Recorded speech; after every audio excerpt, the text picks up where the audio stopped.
The Quran describes the various embryological stages in great detail.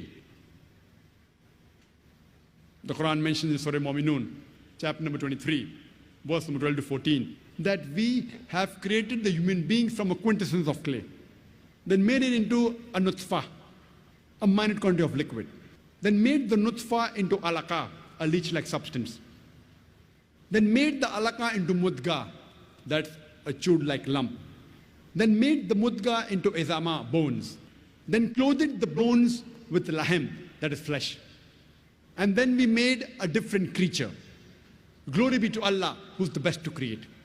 These three verses of the Quran describe the various embryological stages, the initial stages of development of a human being in the mother's womb in great detail. First it says that it made it from a nutfah, which we discussed, a minute quantity of liquid, then made the nutfah into alaqa. That means a leech-like substance, which we discussed earlier. The meaning of the Arabic word alaqa, it has got three meanings. One is a leech-like substance. It also means something which clings. And the third meaning of alaqa is congealed clot of blood. Besides it looking like a leech, the embryo in the initial stages, it also behaves like a leech, it behaves like a bloodsucker, it derives its nutrition from the mother through the placenta. It behaves like a bloodsucker. So besides looking like a leech, it also behaves like a leech. The second meaning, something which clings, we know that the embryo clings to the uterine wall. Throughout the 9 months that the fetus is in the womb of the mother, it clings to the uterine wall. The third meaning of alaqa is congealed clot of blood. And today's science tells us that in the initial stages, the blood does not circulate. And the blood clots in the vessels and appears like a congealed clot of blood. So all three meanings of alaqa, alhamdulillah, today's science says, is in perfect conformity to latest advances made in embryology.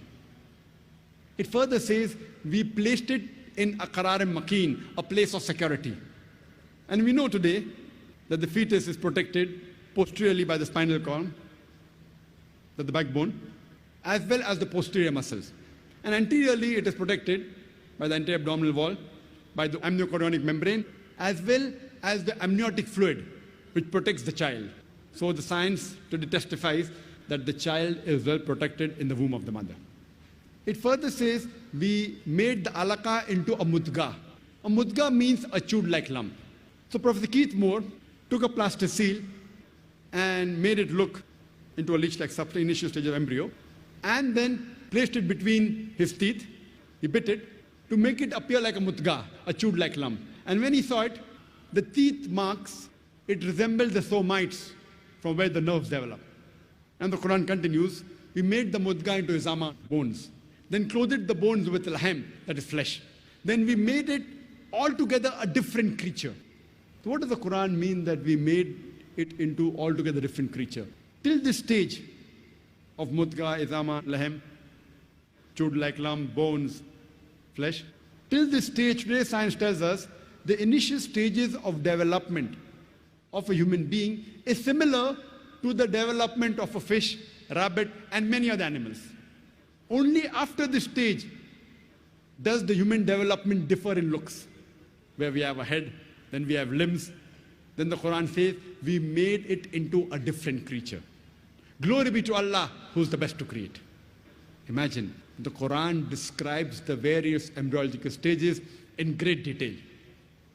And Professor Keith Moore, he said that this description given in the Quran, based on shapes, alaqa, leech-like substance, mudga, chewed-like lump, izama, bones, laham, flesh, is far superior to the divisions made in modern embryology, where we say stage 1, stage 2, stage 3, stage 4. It's difficult to identify. The description given in the Quran is far more superior and much more easy. And previously the scientists, they thought it was in the 16th and 17th century when scientists like Swammerdam, they thought that the sperm contained the miniature human being. The head of the sperm contained the miniature human being, and then it grew in the womb of the mother. Later on, when they came to know that the size of the ovum is bigger than the sperm. De Grasse, he said that the human being is present in the ovum and not the sperm.